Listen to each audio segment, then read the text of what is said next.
এই শহর কার? এই শহরের বিবেক কোথায়? আমার বাচ্চাটাকে বাঁচান প্লিজ, ওকে হাসপাতালে নেওয়ার একটা পথ দিন।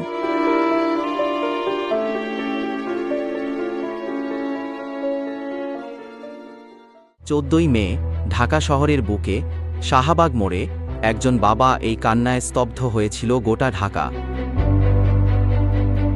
একজন দিশাহারা মায়ের আর্তনাদ, আমার সোনামণিকে বিনা চিকিৎসায় মারবেন না, আপনাদের তো সন্তান আছে, আমার সন্তানের জন্য একটু রাস্তা করে দিন।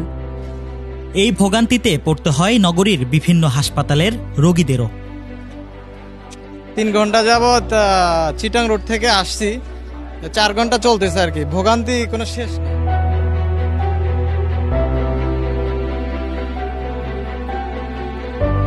কিন্তু কেউ দাঁড়ায়নি, কেউ সরে যায়নি।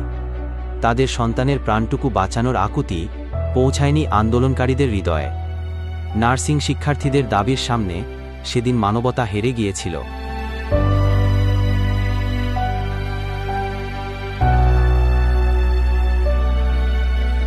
আজকের ঢাকা যেন আর স্বপ্নের শহর নয়, এখন এটি দাবি আদায়ের নগরী।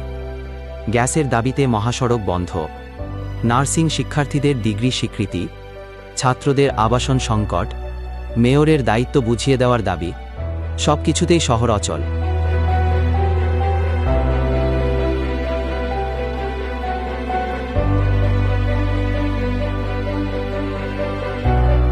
আর জিম্মি হচ্ছে 2 কোটি মানুষের জনজীবন।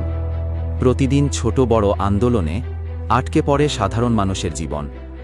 রাস্তা বন্ধ হয়, জীবন থেমে যায়, কিন্তু আন্দোলন থামে না।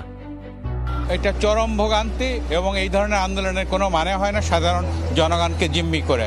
এইরকম যদি আন্দোলন সংগ্রাম চলতে থাকে তাহলে সাধারণ মানুষ কোথায় যাবে বলে? এই যে ঘন্টার পর ঘন্টা আমরা বাচ্চাগুলো নিয়ে কষ্ট করে এই স্কুলে যাচ্ছে আসতেছে, এটার প্রতিকার হওয়া উচিত। এমন কোনো দিন নাই যে একটা আন্দোলন না হয়েছে। ঢাকাবাসীর আজকে দেওয়ালে পিঠ থেকে গেছে, ব্যবসায়ীদের দেওয়ালে পিঠ থেকে গেছে। যে শিশুটি সেদিন রাস্তা পায়নি, যে বাবা মায়ের কান্না আন্দোলনের কোলাহলে হারিয়ে গেছে, সেই দৃশ্য কি আমাদের বিবেককে একটুও নাড়া দেয় না? শুধু প্রশাসনিক সংস্কার নয়, চাই নৈতিক সংস্কার, চাই জনশিক্ষা, যা শেখাবে আমার অধিকার যেন অন্যের অধিকারে হস্তক্ষেপ না করে। আসুন বদলাই নিজেদের। আন্দোলন হোক, তবে তা হোক মানবিক, মানুষের জীবন থামিয়ে দিয়ে নয়। এই শহর আমাদের, এই রাস্তা সবার। চলুন দায়িত্বশীল হই, দাবিও উঠুক, শহরটাও চলুক।